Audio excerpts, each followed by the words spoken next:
ஏய் என்னடா நடக்குதுங்கிற மாதிரி மறுபடியும் ஸ்ட்ரெய்ட் ஆஃப் ஹோர்மஸை ஈரான் க்ளோஸ் பண்ணிட்டாங்க. அதுக்கு காரணம் யூஎஸ் தன்னோட நேவல் பிளாக்கேடை இன்னுமே ரிமூவ் பண்ணலை, ப்ளஸ் ஒரு ஈரானியன் வெசலை அட்டாக் பண்ணி கைப்பற்றியிருக்காங்க. ஈரானும் அவங்க பங்குக்கு சில பல கண்ட்ரிஸோட ஷிப்ஸ் அட்டாக் பண்ணியிருக்காங்க. இது மறுபடியும் ஆரம்பிச்ச இடத்துலேயே வந்து நிற்கிது. ஒரு பக்கம் பார்த்தா வார் நீடிச்சதுன்னா ரெண்டு கண்ட்ரிஸும் பெருமளவு பொருளாதார இழப்பை சந்திப்பாங்க. இன்னொரு பக்கம் இந்த வாரை ஜெயிச்சது நாங்கள் தான் அப்படின்னு கெத்தாக வேறு சொல்லணும். இந்த ஆசை அதிகமாக யாருக்கு இருக்குன்னு உங்களுக்கே தெரியும். எது எப்படியோ மார்க்கெட் பக்கம் பார்த்தா எல்லாத்துலேயும் ஒரு புல் பேக் கிடச்சிருக்கு. பிட்காயின் நம்ம சொன்ன ரெசிஸ்டன்ஸ் ஜோனை டச் பண்ண உடனே கீழே இறங்கியிருக்கு. இதுதான் லோக்கல் டாப்பா இல்லை இன்னும் அப்போர்ட் மூவ்மெண்ட் இருக்கான்னு பார்ப்போம். யூஎஸ் ஸ்டாக் மார்க்கெட் ஒரு பழைய பேட்டர்ன் அப்படியே மிமிக் பண்ணிட்டு இருக்குது. அது என்னென்ன வீடியோவில் பார்ப்போம். அப்படியே ஆயில் கமாடிட்டிஸோட ப்ரைஸ் மூவ்மெண்ட்ஸ் எப்படி இருக்குன்னு பார்ப்போம். So let's Dave right in guys. அதுக்கு முன்னாடி வீடியோக்கு ஒரு லைக்கை போட்டுட்டு சேனலை சப்ஸ்கிரைப் பண்ணலன்னா சப்ஸ்கிரைப் பண்ணிவிட்டு அந்த பெல் ஐக்கானை கிளிக் பண்ணிடுங்க. அப்போ தான் உங்களுக்கு இன்ஸ்டன்ட் அப்டேட்ஸ் கிடைக்கும். நீங்களும் ஒரு குயிக் கால் எடுக்கலாம்.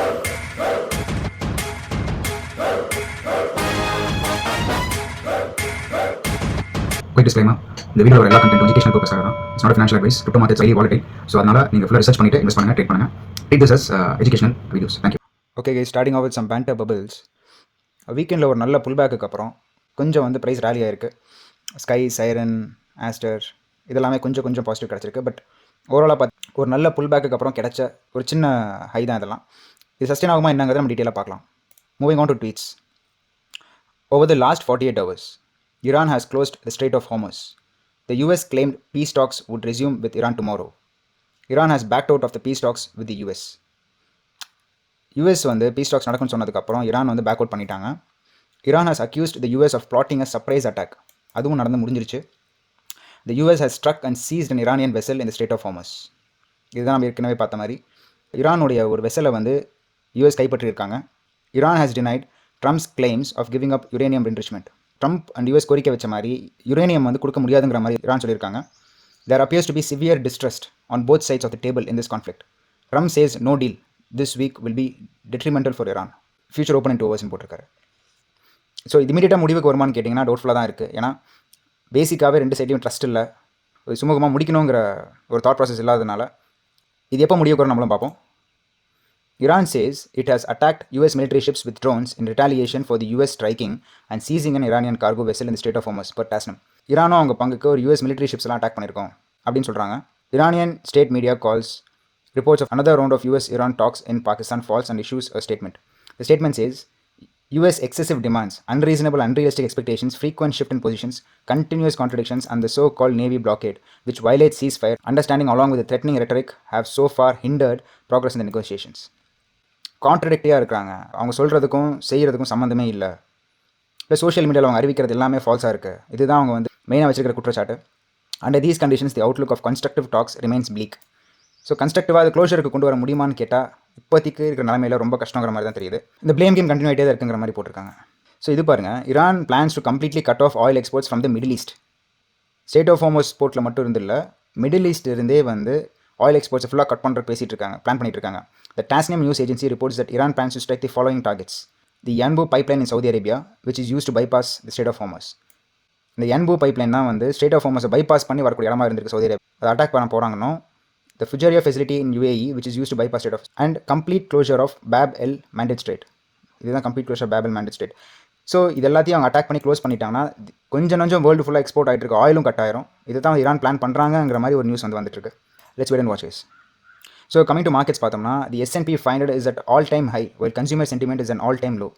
நம்ம ப்ரீவியஸ் வீடியோவில் பார்த்துருந்தோம் ப்ரைஸஸ் எவ்வளோ ஹையாக போயிட்டுருக்கு, பட் வால்யூம் ரொம்ப கம்மியாக இருக்குன்னு. கிட்டத்தட்ட அதுதான் வந்து இதையும் ரெப்ரசென்ட் பண்ணுது. S&P 500 is an all time high, consumer sentiment பாருங்கள் எவ்வளோ லோவாக இருக்குது, பட் ப்ரைஸஸ் அண்ட் S&P 500 மட்டும் பாருங்கள் எவ்வளோ தூரம் மேலே போயிட்டுருக்குன்னு. We have never seen a gap this wide between Wall Street and Main Street. So இவ்வளோ வைடான கேப் பார்த்ததே இல்லைங்கிற மாதிரி இந்த ட்வீட் சொல்லுது. ஸோ இங்கே பாருங்கள், the .com bubble overlaid on today's SPY chart. .com bubble அப்போ இருந்த சார்ட் பேட்டர்னும் இப்போ இருக்கிற சார்ட் பேட்டர்னும் ஆல்மோஸ்ட் மிமிக் ஆகுது. இட்ஸ் ஆல்மோஸ்ட் தி சேம்ங்கிற மாதிரி அவர் சொல்கிறாரு. இது எந்த அளவுக்கு இதே எக்ஸாக்டான ரூட்டை ஃபாலோ பண்ண மாதிரின்னு தெரியாது. பட் இப்போதைக்கு அச்சு பிசுறாமல் .com பபுள் அப்போ இருந்த அந்த ஒரு பேட்டர்னை இப்போ அச்சு பிசுறாமல் ஃபாலோ பண்ணிட்டு இருக்கு SPY சார்ட். பிட்காயினுக்கு வந்தோம்னா another weekly rejection at market structure. Let's see if the BTC can reclaim this week. Until then the structure remains bearish. So இது வீக்லி சார்ட்டு. இங்கே வந்து பார்த்தீங்கன்னா ஒரு ரிஜெக்ஷனுக்கு அப்புறம் குயிக் ஃபால். இங்கே மல்டிபிள் வீக்ஸாக ட்ராவல் ஆகிட்டு ப்ரைஸஸ் திருப்பி வீக்லி கேண்டில் ரிஜெக்ஷன் ஆயிருக்கு. இந்த ஒரு மார்க்கெட் ஸ்ட்ரக்சரில் 2 ரிஜெக்ஷன்ஸ் ஆயிருக்கு ஸோ ஃபார். இன்னுமே வந்து bearish trend is continuing, bull சைக்கிள்குள்ள என்ட்ரு ஆகலங்கிற மாதிரி இந்த சார்ட் சொல்லுது. இது பாருங்கள், market structure over the years பார்த்தோம்னா 2014 கரண்ட் ட்ரெண்ட் வரைக்கும் பிட்காயினோட ப்ரைஸை வச்சு ஒரு சார்ட் அனாலிசிஸ் பண்ணியிருக்காரு. RSI ரிலேட்டிவ் ஸ்ட்ரென்த் இண்டெக்ஸ் கூட பிட்காயினோட மார்க்கெட் ஸ்ட்ரக்சரை கம்பேர் பண்ணி ஒரு அனாலிசிஸ் பண்ணியிருக்காங்க. அதில் பார்த்தீங்கன்னா RSI த லோவஸ்ட் அந்த ஓவர் சோல்டு டெரிட்டரி இருக்குது பார்த்தீங்கன்னா, அது வந்து எல்லா பேர் சைக்கிளையும் ஒரு வாட்டி ஹிட் ஆகுது. அது ஹிட் ஆனதுக்கப்புறம் ஒரு க்ளோஸ் டு எவ்வளோ டேஸ் பாருங்கள், 23 பார்ஸ்னா ஒரு பார் 1 வீக்னு எடுத்துக்கிட்டிங்கன்னா அரௌண்ட் 161 டேஸ்க்கு அப்புறம் அந்த மார்க்கெட் ஸ்ட்ரக்சர் உடையுது. ஓகேங்களா, அதுக்கப்புறம் ப்ரைஸ் ரேலி ஆகுது. ஸோ இப்போ அடுத்து 2019 பார்த்தீங்கன்னா அரௌண்ட் 16 பார்ஸ் 16 வீக்ஸுக்கு அப்புறம், அதாவது over sold territory over sold ஆகி 16 வீக்ஸ்க்கு அப்புறம் மார்க்கெட் ஸ்ட்ரக்சர் உடச்சி ப்ரைஸ் மேலே மூவ் ஆகுது. 2022 பார்த்தீங்கன்னா 32 weeks 224 days over sold territory reach பண்ணி RSI லோவஸ்ட் பாயிண்ட்டுக்கு அப்புறம் மார்க்கெட் ஸ்ட்ரக்சரை உடச்சி ப்ரைஸஸ் மேலே மூவ் ஆயிருக்கு. ஸோ இப்போது RSI லோவஸ்ட் பாயிண்ட்டை வந்து டச் பண்ணி 11 வீக்ஸ் ஆச்சு. 11 வீக்ஸ்க்கு அப்புறம் ப்ரைஸ் வந்து மார்க்கெட் ஸ்ட்ரக்சர் பாயிண்ட்டை டச் பண்ணிட்டு நிற்கிது. So it is like almost 11 weeks. இப்போ இது உடச்சிது அப்படின்னா இதுதான் ஷார்ட்டஸ்ட் டைம் பீரியட் அப்படின்னு போட்டிருக்காரு. யூஸ்வலாக எடுக்கிறது வந்து 23 வீக்ஸ் 16 வீக்ஸ் 32 வீக்ஸாக இருக்கிறது வந்து இப்போ 11 வீக்ஸில் உடச்சிருச்சு, அந்த மார்க்கெட் ஸ்ட்ரக்சர் உடச்சி மேலே போயிடுச்சு அப்படின்னா this will be the shortest cycle அப்படின்னு போட்டிருக்காரு. முன்னாடி பார்த்து லாஸ்ட் வீக்கில் இப்போதைக்கு ரிஜெக்ஷன் ஆயிருக்கு. கம்மிங் வீக்ஸ் எப்படின்னு நம்ம பார்ப்போம். But for now okay, so நம்ம என்ன எடுத்துக்கலாம் இன்னும் கன்ஃபார்ம் ஆகலை. ஸ்டில் இந்த டவுன் ட்ரெண்ட் ஃபார் நவ். இது குயிக்காக மாறலாம், இல்லை பேட்டர்ன் கண்டினியூ ஆகலாம். எது எப்படி இருந்தாலும் நம்ம அதுக்கேற்ற மாதிரி நம்ம கேம் பிளே ரெடி பண்ண போகிறோம். So it's as simple as that case. Bitcoin price action பார்த்தீங்கன்னா ஒரு லாஸ்ட் 2 மந்த்ஸாக இந்த பேரல் சேனலுக்குள்ள ட்ராவல் ஆகிட்டுருக்கு. இன்னும் எக்ஸாக்டாக சொல்ல போனால் ஒரு க்ளோஸ் டு 70+ டேஸ் 74 டேஸாக இந்த பேரல் சேனலுக்குள்ளே ப்ரைஸ் ட்ராவல் ஆகிட்டுருக்கு.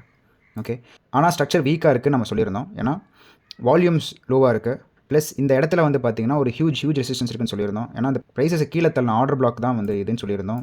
ஸோ இந்த இடத்த வந்து நம்ம லாஸ்ட் வீக்கே வந்து இந்த இடத்த ப்ரைஸை க்ராஸ் பண்ணுறதுக்கு ரொம்ப ஸ்ட்ரகிள் பண்ணோம். இங்கேருந்து ஒரு புல் பேக் இருக்குன்னு நம்ம க்ளீனாக சொல்லியிருந்தோம். ஸோ எக்ஸாக்டாக நம்ம சொன்ன அதே மாதிரி ப்ரைஸஸ் புல் பேக்காக இருக்குது. ப்ளஸ் 21 வீக் EMA வந்து ப்ரைஸஸ் வந்து டச் பண்ணும்போது அது ஒரு மேஜர் ரெசிஸ்டன்ஸாக ஆக்ட் ஆகும். அங்கே டச் ஆன உடனே ப்ரைஸஸ் கீழே ஃபாலோ ஆகும்னு சொல்லியிருந்தோம். ஸோ எக்ஸாக்டாக தான் நடந்திருக்கு. இது ஒரு இப்போதைக்கு சர்ஃபேஸில் பார்க்கும்போது ஹையர் லோவாக தான் தெரியுது, ஒரு ஹெல்த்தி புல் பேக் மாதிரி தான் தெரியுது. ப்ரைஸஸ் கேன் கோ அப்பான்னு கேட்டிங்கன்னா சான்ஸ் இருக்குது, வாய்ப்பு இருக்குது. பட் அதுக்கு ஏன் பாசிபிலிட்டிஸ் ரொம்ப கம்மி அப்படின்னா வால்யூம் ரொம்ப கம்மியாக இருக்குது. வால்யூம் ஃபாலோ ஆகிட்டு இருக்கு.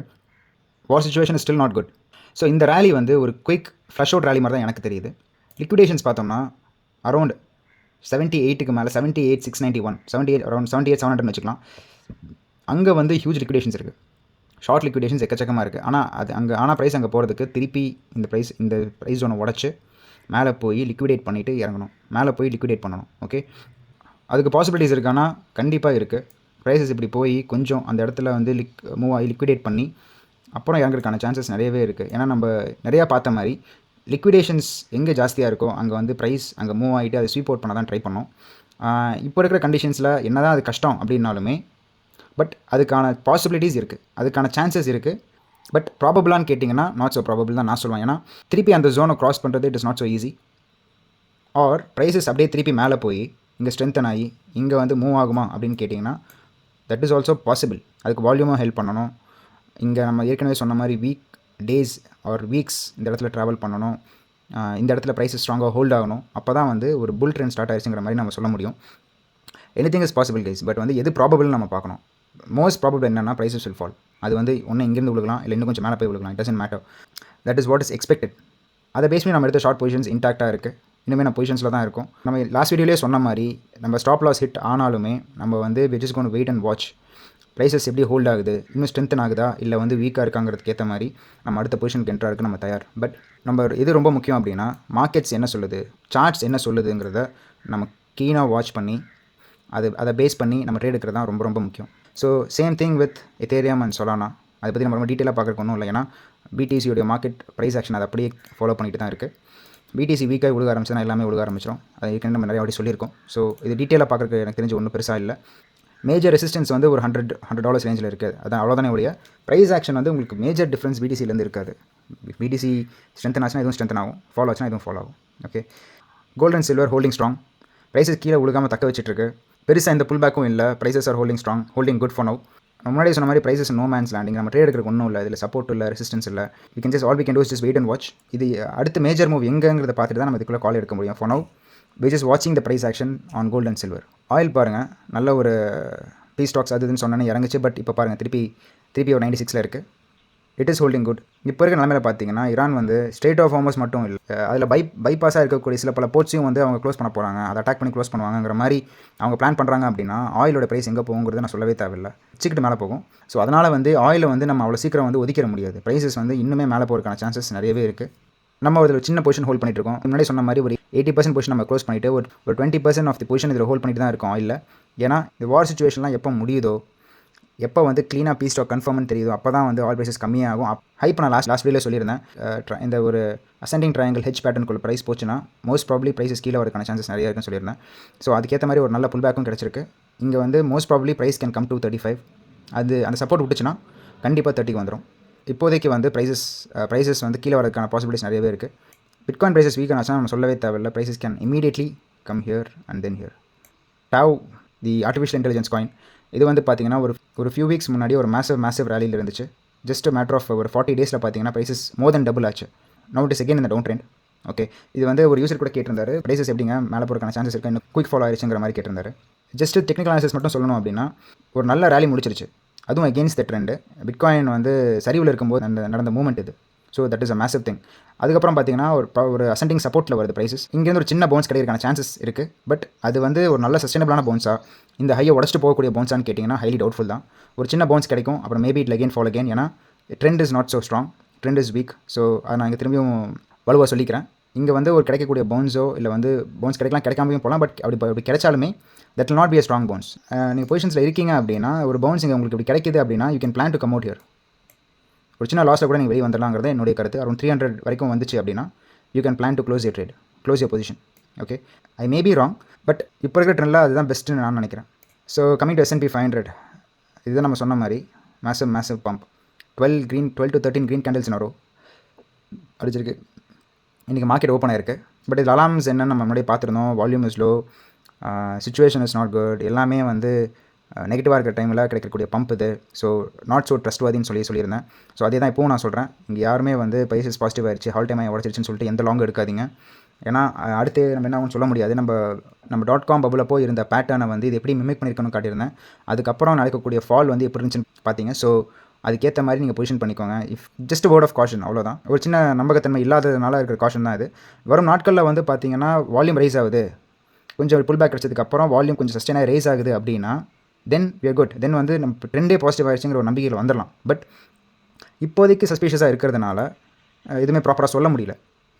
நம்ம ஒரு புல் பேக் இப்படி கிடச்சி மேபி இப்படி ப்ரைஸஸ் இப்படி போகாது தெரியுது, வால்யூம் நல்லாவே இருக்குது அப்படின்னா தென் we can take a call that okay ஒரு லாங் எடுக்கலாம் அப்படின்னு நம்ம யோசிக்கலாம். இப்போ அதுக்கு பல ஃபேக்டர்ஸை பார்த்துட்டு தான் அந்த கால் எடுக்க போகிறோம். இங்கே வந்து நம்ம எதுவுமே பண்ண தேவையில்லைங்க, ஜஸ்ட் வாட்ச் தான் பண்ண போகிறோம். Okay, so that is it for today guys. மறுபடியும் அடுத்த வீடியோவில் இன்ட்ரெஸ்டிங் மார்க்கெட் அப்டேட்ஸோட இன்ட்ரெஸ்டிங் அனாலிசிஸோட உங்களை சந்திக்கிறேன். Until then, stay sharp, stay patient. See you guys. Bye.